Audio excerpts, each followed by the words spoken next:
청원시장의 한 구석, 사람들로 북적이는 곳에서 70세가 넘은 여성 김수자 할머니는 조용히 작은 배추 채소 자판 옆에 앉아 계십니다. 한낮의 뜨거운 여름 햇볕이 머리 위로 내리쬐자 나이가 헤어진 넓은 책모자를 반쯤 얼굴에 들이어 쓰고 계셨습니다. 시든 배추 몇 단이 나무 자판 위에 놓여 있었고 가격은 고작 5,000원. 주위는 다른 상인들의 웃음소리와 말소리로 가득했지만 김수자 할머니의 자판은 무관심 속에 묻혀 있었습니다. 여인 손이 살짝 떨리며 낡은 수건으로 이마의 땀을 가볍게 닦아내셨습니다. 어린아이가 자판 옆을 지나갈 때 할머니는 희미한 미소를 지어 보였지만 아이의 엄마는 손을 잡아 끌며 돌아보지 않고 서둘러 지나갔습니다. 그 옆에서 생선을 파는 박미자 할머니가 빈정대는 목소리로 말했습니다. 수자씨, 하루 종일 여기 앉아 있으면서 햇볕이나 쬐려는 거예요. 당신 채소는 돼지한테나 먹이기도 아깝겠다니까. 김수자 할머니는 아무 대꾸도 하지 않으셨습니다. 고개를 숙이며 시든 채소를 정리하던 할머니는 낮은 목소리로 차분히 대답했습니다. 사람마다 장사에 타고난 운이 다 다른 거예요. 미자씨. 박미자는 크게 웃으며 다른 상인들을 향해 말했습니다. 들어봐요. 이걸 운이라고 하네. 채소가 시들어서 아무도 사지 않는데 그게 무슨 운이야. 박미자의 말은 칼날처럼 김수자 할머니의 마음을 찔렀지만 할머니는 애써 어색한 미소를 지어 보였습니다. 과거의 아픔들 남편을 잃고 자식을 잃고 지금은 손자 민호를 키우며 겪는 고된 삶 이 여인 어깨를 짓눌렀습니다. 하지만 할머니의 눈빛에는 여전히 작은 희망과 인내의 빛이 어리고 있었습니다. 뜨거운 햇볕 아래 김수자 할머니의 작은 채소 자판은 인생의 풍파를 묵묵히 견뎌내는 끈기의 상징처럼 보였습니다. 저녁이 점점 다가오고 있는 충원시장에는 무더운 공기로 인해 사람들이 더욱 나태해져 가고 있었다. 김수자 할머니는 여전히 조용히 채소 가판대 옆에 앉아 있었다.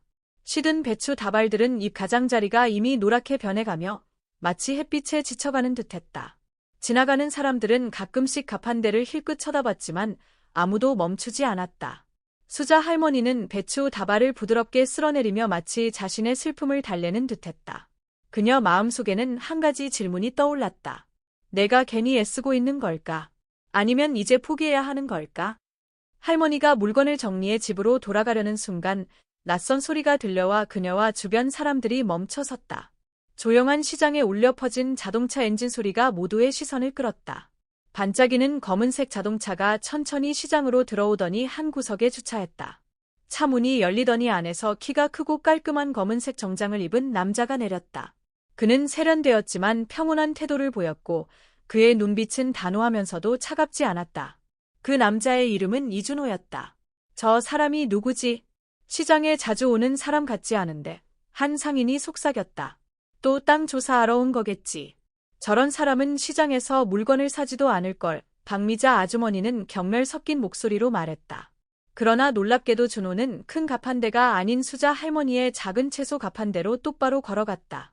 수자 할머니는 고개를 들어 그를 보며 놀란 눈빛을 감추지 못했다. 남자는 허리를 굽혀 시든 배추 다발을 신중히 고르기 시작했다. 그의 손길은 마치 귀중한 물건을 다루는 것처럼 조심스러웠다.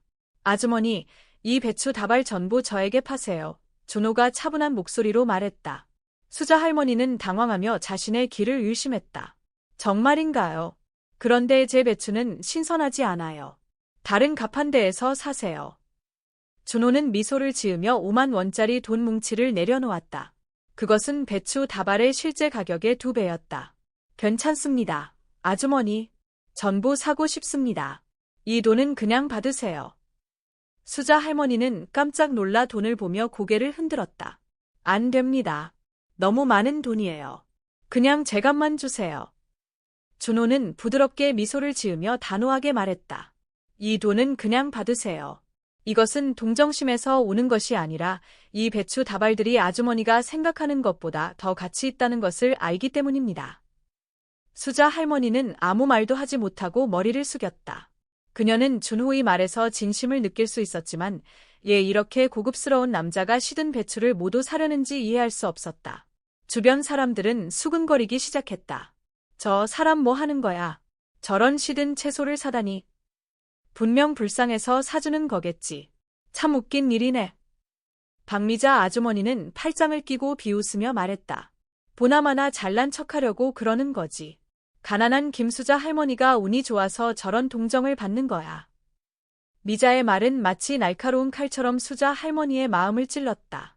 하지만 할머니는 반박하지 않고 조용히 배추를 봉투에 담았다. 준호는 배추 봉투를 들고 수자 할머니에게 정중하게 고개를 숙인 후 자신의 차로 돌아가 조심스럽게 트렁크에 넣었다. 떠나기 전 그는 수자 할머니를 놀라게 할 한마디를 남겼다. 아주머니, 이 배추 다발들이 아주머니가 생각하는 것보다 더 큰 의미를 가지고 있다고 믿으세요. 저는 다시 올 겁니다. 검은색 자동차는 시장을 떠나갔고 시장에는 이상한 침묵이 감돌았다.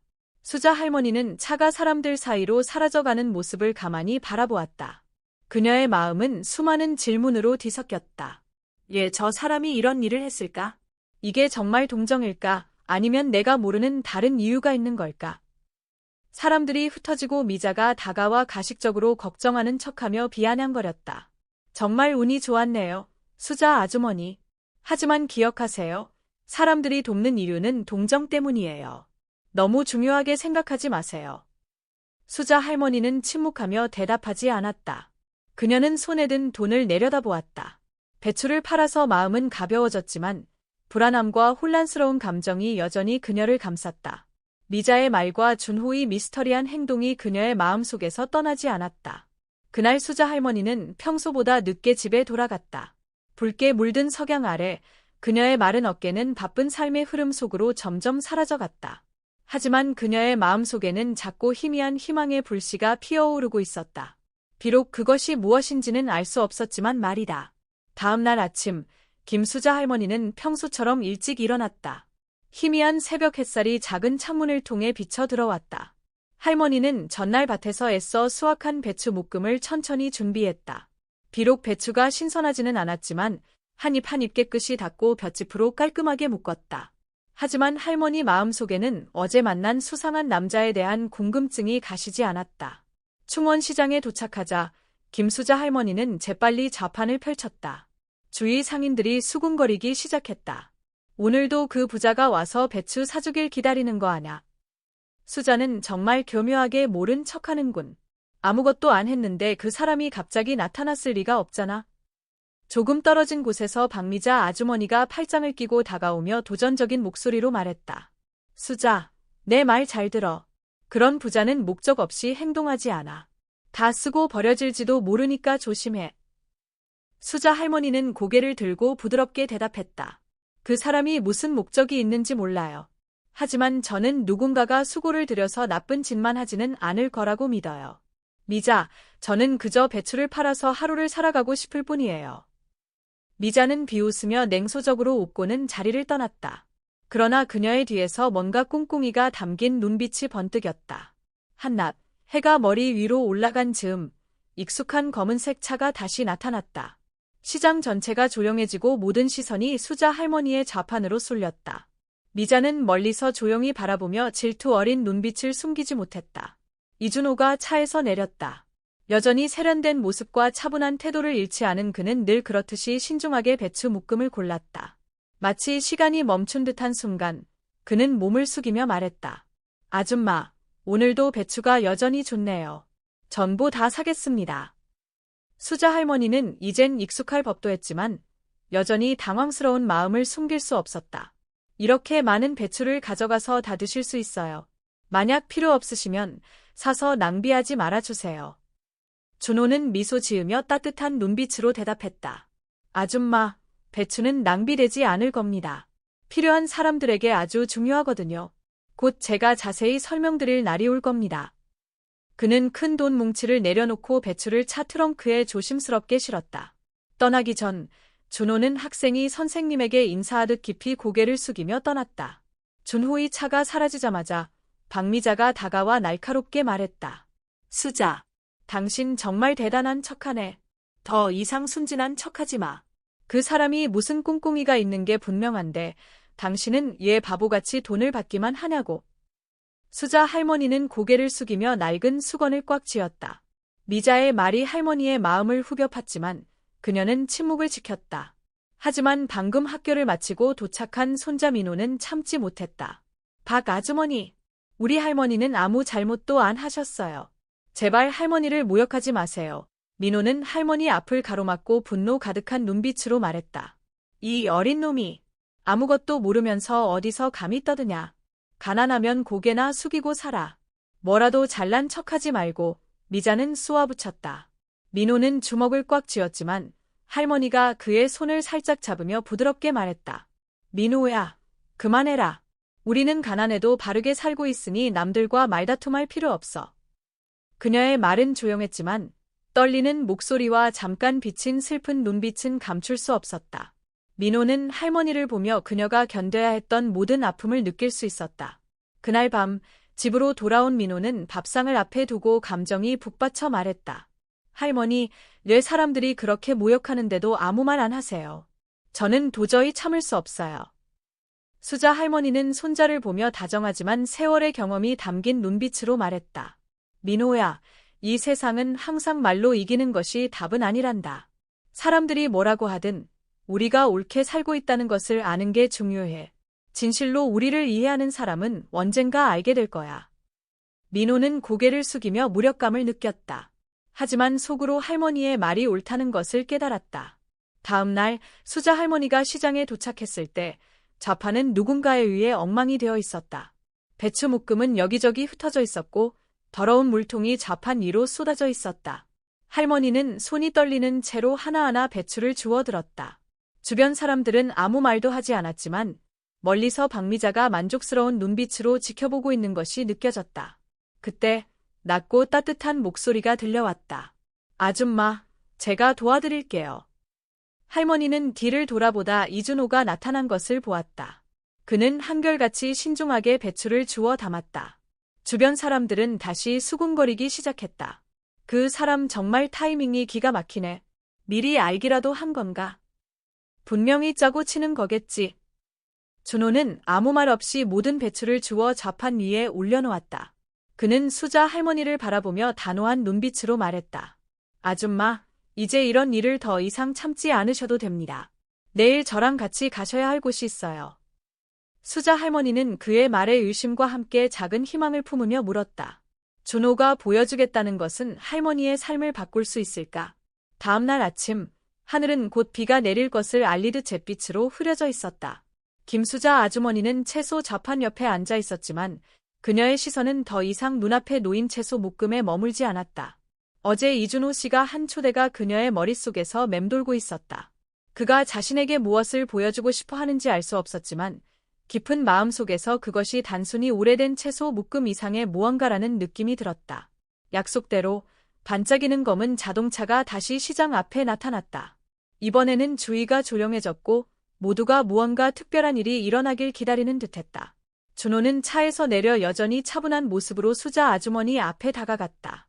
아주머니, 오늘 저와 함께 가시죠. 아주머니가 꼭 알아야 할 것을 보여드리고 싶습니다. 수자 아주머니는 잠시 망설이며 불안한 눈빛으로 물었다. 어디로 데려가려는 거예요? 오늘은 아직 아무것도 팔지 못했는데요. 준호는 따뜻하지만 설득력 있는 목소리로 미소를 지으며 말했다. 아주머니, 저를 믿으세요. 이 여행은 아주머니에게 손해가 되지 않을 겁니다. 제가 아주머니에게 이 채소 묶음의 진정한 의미를 보여드릴게요. 준호의 단호한 눈빛 아래 수자 아주머니는 고개를 끄덕였다. 그는 조심스럽게 그녀의 채소 좌판을 정리해 차에 실었다. 차는 긴 도로를 달려 북적이는 거리와 점점 더 조용해지는 교외 지역을 지나갔다. 빗방울이 차창에 부딪히며 차분한 분위기를 더했다. 수자 아주머니는 말없이 앉아 낡은 치마 끝자락을 조심스럽게 움켜쥐었다. 그녀의 머릿속은 수많은 질문으로 어지러웠지만 그녀는 아무 말도 하지 않고 창밖만 바라보았다. 마침내 차는 작은 집 앞에 멈췄다. 집 앞에는 나무 간판에 세종희망의 집이라는 글자가 걸려 있었다. 간판의 글자는 시간이 지나 희미해졌지만 을씨년스러운 풍경 속에서도 따뜻함이 느껴졌다. 여기가 어디죠? 수자 아주머니가 떨리는 목소리로 물었다. 곧 알게 되실 겁니다. 준호는 차에서 내려 우산을 펴고 아주머니에게 손을 내밀었다. 그녀는 조심스럽게 차에서 내려 집 안으로 들어섰다. 그곳은 따뜻한 공기와 웃음소리가 울려 퍼지며 비의 차가움을 잊게 했다. 눈앞에는 소박한 식탁을 둘러싼 많은 사람들이 있었다. 주름진 얼굴의 노인들, 막지만 삶의 고단함이 엿보이는 아이들의 모습이 눈에 들어왔다. 식탁 위에는 데친 배추, 채소국, 그리고 소박한 음식들이 가지런히 놓여 있었다. 중년의 한 여성이 환한 미소를 지으며 다가왔다. 준호 씨, 또 채소를 가져오셨군요. 덕분에 오늘 식사가 풍성해졌어요. 수자 아주머니는 얼어붙은 듯 서서 식탁 위에 놓인 낯익은 채소를 바라보았다. 그것은 그녀가 시장에 내놓았던 배추 묶음이었다. 한때 아무도 원하지 않을 거라 생각했던 채소들이었다. 준호는 그녀를 돌아보며 부드럽게 말했다. 아주머니, 아주머니의 채소는 단순한 음식이 아닙니다. 그것은 이곳 사람들에게 삶의 원천이고 희망입니다. 저는 아주머니의 채소를 동정으로 산 것이 아닙니다. 아주머니가 쏟아부은 노력의 진정한 가치를 알기 때문에 산 겁니다. 수자 아주머니는 감정이 복받쳐 말없이 눈물을 흘렸다. 그녀는 떨리는 목소리로 말했다. 이 채소가 이렇게 큰 의미를 지닐 줄은 몰랐어요. 아무 가치도 없다고 생각했는데. 준호는 그녀의 어깨에 손을 얹고 깊은 공감이 담긴 눈빛으로 말했다. 아주머니, 세상에 가치 없는 것은 없어요. 마음을 담아 행한 작은 일이 결국 위대한 일이 됩니다. 아주머니는 자신과 민호를 위해 살아가는 것뿐만 아니라 이곳의 수많은 사람들을 돕고 계신 겁니다. 수자 아주머니는 조용히 방 안으로 들어갔다. 행복한 표정으로 식사를 즐기고 있는 노인들과 아이들을 바라보며 한 노파가 그녀의 손을 잡으며 떨리는 목소리로 말했다. 아주머니, 채소 덕분에 감사합니다. 덕분에 우리가 사랑받고 있다고 느껴요. 수자 아주머니는 아무 말도 하지 못한 채 노파의 손을 꼭 잡았다. 그 순간 그녀는 자신의 삶이 단순히 고된 하루하루의 연속이 아니라는 것을 깨달았다. 시들고 초라한 채소 묶음 속에도 그녀가 상상하지 못했던 가치가 깃들어 있었다. 희망의 집을 떠나며 준호는 말했다. 아주머니, 제가 항상 곁에서 도울 겁니다. 하지만 더 중요한 것은 아주머니 스스로가 변화를 만들어냈다는 것을 믿으셔야 합니다. 수자 아주머니는 고개를 끄덕이며 눈물을 글썽였지만 감사의 마음이 가득 담긴 눈빛으로 말했다. 밖에서는 비가 먹고 희미한 햇살이 지평선에서 비추기 시작했다. 그녀의 마음속에는 자신의 삶의 의미에 대한 새로운 희망이 움트고 있었다. 세종 희망의 집에서 돌아온 후 김수자 여사는 자신이 목격한 것에 대해 끊임없이 생각했습니다. 밤새도록 작은 침대 위에서 뒤척이며 감동과 깊은 생각에 사로잡혀 있었습니다. 그녀가 평소에는 별로 중요하지 않게 여겼던 채소 다발이 더 어려운 사람들에게 기쁨과 희망을 줄 수 있다는 사실이 그녀의 마음을 울렸습니다. 다음 날 아침, 그녀는 평소보다 더 일찍 충원시장에 도착했습니다. 아침 햇살 아래 그녀는 채소 다발을 어느 때보다도 정성스럽게 정리했습니다. 그녀의 마음속에서 채소 다발은 이제 단순히 생계를 위한 수단이 아니라 하나의 사명이며 자부심이 되었습니다. 그러나 시장의 분위기는 여전히 쉽지 않았습니다. 김수자 여사의 행동 하나하나를 주시하던 박미자 여사가 냉랭한 눈빛으로 다가왔습니다. 수자, 오늘은 얘 그렇게 기분이 좋아 보여요. 설마 그 부자 남자랑 또 무슨 꿈이라도 꾸는 거 아니에요? 미자는 비웃듯이 말하며 비아냥거렸습니다. 나는 그저 내 일을 할 뿐이야, 미자. 각자 자신의 길이 있으니 다투고 싶지 않아. 수자는 침착하지만 단호한 어조로 대답했습니다. 수자의 흔들리지 않는 태도에 미자는 더욱 화가 났습니다. 그녀는 뒤로 물러나며 주변을 둘러보더니 큰 소리로 웃었습니다. 저 여자 말 들어봐. 자기가 대단한 사람이라도 되는 줄 아나 봐. 잊지 마. 이 시장에서 일어나는 일은 내 눈을 피할 수 없어. 미자의 말에 시장 사람들이 호기심을 갖고 발걸음을 멈추었습니다. 김수자 여사는 속으로는 떨렸지만 여전히 침착한 태도를 유지했습니다. 그날 오후 수자가 간신히 노점을 정리한 뒤 예상치 못한 일이 벌어졌습니다. 한 무리의 손님이 채소를 확인하다가 다발을 집어들자 더러운 물이 흘러나왔습니다. 사람들은 당황하며 불쾌감을 드러냈습니다. 이런 채소를 판다고요? 우리를 속이려는 겁니까? 한 손님이 날카롭게 물었습니다. 수자는 급히 해명했습니다. 그런 게 아닙니다. 이 더러운 물이 어디서 났는지 모르겠어요. 제 채소에는 아무 문제가 없습니다. 그러나 그녀의 설명은 받아들여지지 않았습니다. 그녀가 상황을 정리하려 애쓰는 동안 멀리서 박미자는 만족스러운 미소를 지었습니다. 그녀는 아침 일찍 김수자의 채소에 몰래 더러운 물을 부어 그녀의 명성을 망가뜨리려 했습니다. 우연히 이 광경을 목격한 정민호, 수자의 손자가 다가와 미자와 대면했습니다. 미자 아줌마, 이 일을 아줌마가 한 거죠. 어떻게 우리 할머니에게 이렇게 잔인할 수 있어요? 미자는 차갑게 웃으며 팔짱을 꼈습니다. 유야, 입 조심해. 내 할머니가 대단한 사람인 줄 아니. 나는 그냥 내 할머니를 제자리에 돌려놓으려는 거야. 민호는 화가 난 나머지 주먹을 꽉 쥐고 떨리는 목소리로 말했습니다. 우리 할머니는 절대 잘못한 적이 없어요. 만약 우리와 문제가 있다면 똑바로 말하세요. 이런 비열한 짓은 하지 마세요. 그 순간 뒤에서 낮고 단호한 목소리가 들렸습니다. 여기 무슨 일이죠? 모든 시선이 돌아갔고 이준호 씨가 단호한 표정으로 걸어오는 모습이 보였습니다. 시장의 공기가 긴장으로 가득 찼습니다. 그는 더러운 물이 묻은 채소를 흘낏 살펴본 후 박미자를 향해 말했습니다. 박미자 씨, 도와주려고 했다고 했죠. 그런데 내가 보기엔 그 반대인 것 같군요. 미자는 순간 당황하며 눈빛이 흔들렸습니다. 그러나 여전히 변명하려고 했습니다. 나는 단지 그녀가 채소를 더 깨끗하게 관리하도록 알려준 것뿐이에요. 이 시장에는 규칙이 있잖아요. 준호 씨는 한 걸음 다가가며 더 날카로운 눈빛으로 말했습니다. 다른 사람의 일을 망치는 것이 규칙입니까? 이 일을 시장 관리소에 보고해야 할까요? 준호의 말에 미자는 할 말을 잃었습니다. 주위 사람들은 웅성거리며 미자를 비판적인 눈빛으로 바라보았습니다. 더 이상 견디지 못한 미자는 얼굴을 붉히며 뒤돌아갔습니다. 사람들이 흩어진 후 준호는 수자와 민호를 바라보며 따뜻한 눈빛으로 말했습니다. 아줌마, 걱정하지 마세요. 이 채소는 아줌마를 대표하는 게 아니라 아줌마의 진심이 중요한 겁니다. 민호는 고개를 숙이며 말했습니다. 할머니, 죄송해요. 제가 일을 더 어렵게 만들었어요. 하지만 사람들이 할머니를 그렇게 대하는 걸 참을 수 없었어요. 수자는 미소를 지으며 손자의 어깨에 손을 얹었습니다. 민호야, 나는 내가 잘못했다고 생각하지 않아. 하지만 우리가 해야 할 일은 다른 사람들이 그렇게 하지 않더라도 항상 친절을 유지하는 거란다.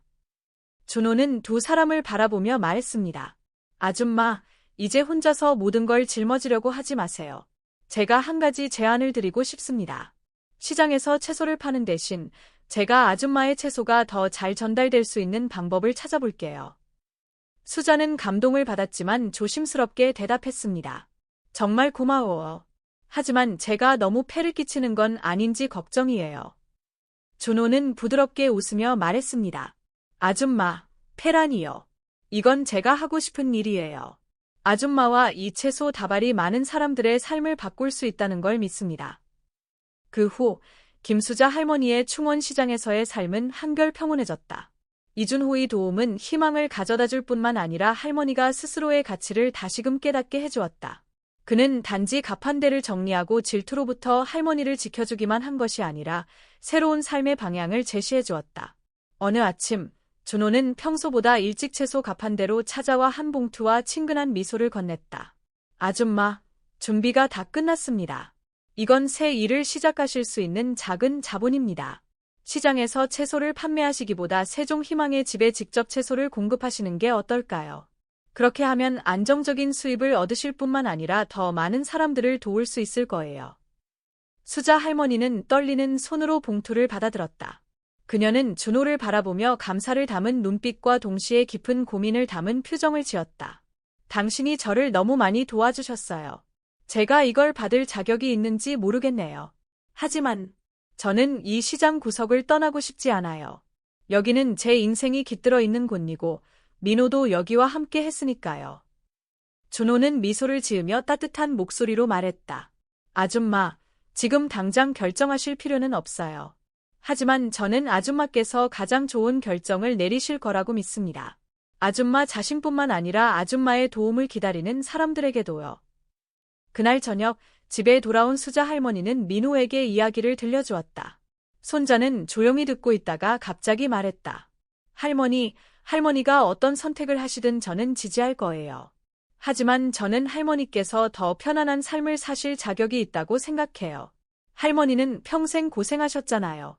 새 일이 할머니를 더 편안하게 해드린다면 한번 시도해보시는 게 좋을 것 같아요. 민호의 말은 수자 할머니를 깊은 생각에 잠기게 했다. 그녀는 마당으로 나가 별이 가득한 하늘을 올려다보며 지난 날들을 떠올렸다. 충원시장 구석은 그녀의 슬픔과 기쁨이 담긴 곳이자 그녀의 고난과 끊임없는 노력의 증인이었다. 더 나은 삶을 위해 떠나는 것이 과연 옳은 선택일까? 다음 날, 수자 할머니는 다른 마음가짐으로 시장에 나갔다. 그녀는 채소 다발을 정성스럽게 정리하며 눈빛이 빛났다. 주변 상인들은 그녀가 무슨 생각을 하고 있는지 궁금해했다. 준호가 찾아왔을 때 그녀는 미소를 지으며 말했다. 준호 씨, 아직 결정을 내리지 못했어요. 이 시장 구석은 제 인생이 담긴 곳이에요. 하지만 당신 말도 맞아요. 조금 더 생각할 시간이 필요할 것 같아요. 준호는 고개를 끄덕이며 인내심 있는 미소를 지었다. 아줌마는 선택할 권리가 있어요. 하지만 저는 아줌마의 어떤 선택이든 의미를 가져올 거라고 믿습니다. 수자 할머니는 관객, 독자, 을 향해 돌아서서 깊은 질문을 던지듯 말했다. 여러분이라면 제 상황에서 어떻게 하시겠어요? 인생의 모든 추억과 의미가 담긴 익숙한 시장 구석에 계속 머무르시겠어요? 아니면 새로운 여정을 시작해 더 많은 사람들을 돕고 더 큰 변화를 만들어 가시겠어요? 여러분의 생각이 궁금합니다. 별표 현재 삶과의 연결 별표 김수자 할머니의 이야기는 현대 사회에서 많은 빈곤 노동자들이 직면하고 있는 어려움을 반영합니다. 시장과 같은 곳에서는 사람들이 작은 일들로 생계를 유지하려 했으며 때로는 그들의 가치가 단지 큰 것을 소유하지 못했다는 이유로 과소평가되곤 합니다. 그러나 이 이야기는 우리에게 어떤 행동이나 사람도 무가치하지 않다는 것을 상기시켜줍니다. 작은 일도 진심으로 행해질 때 커다란 변화를 가져올 수 있습니다. 수자 할머니가 판매하던 배추 다발처럼 보잘것없어 보이는 것들이 더 어렵고 힘든 사람들에게 생명의 원천이 될 수 있습니다. 오늘날의 삶에서 우리는 종종 물질적인 것들에 사로잡혀 살아갑니다. 그러나 이 이야기는 자비와 나눔이야말로 삶의 진정한 의미를 만든다는 것을 일깨워줍니다. 이 이야기는 우리 모두에게 질문을 던집니다. 우리는 어떤 삶을 선택하고 있는가? 우리는 정말 중요한 것을 추구하고 있는가? 답은 수자 할머니처럼 각자의 선택 안에 있습니다. 여러분은 익숙한 것에 머물기를 선택하시겠습니까? 아니면 더 큰 변화를 위해 용기를 내어 새로운 여정을 시작하시겠습니까?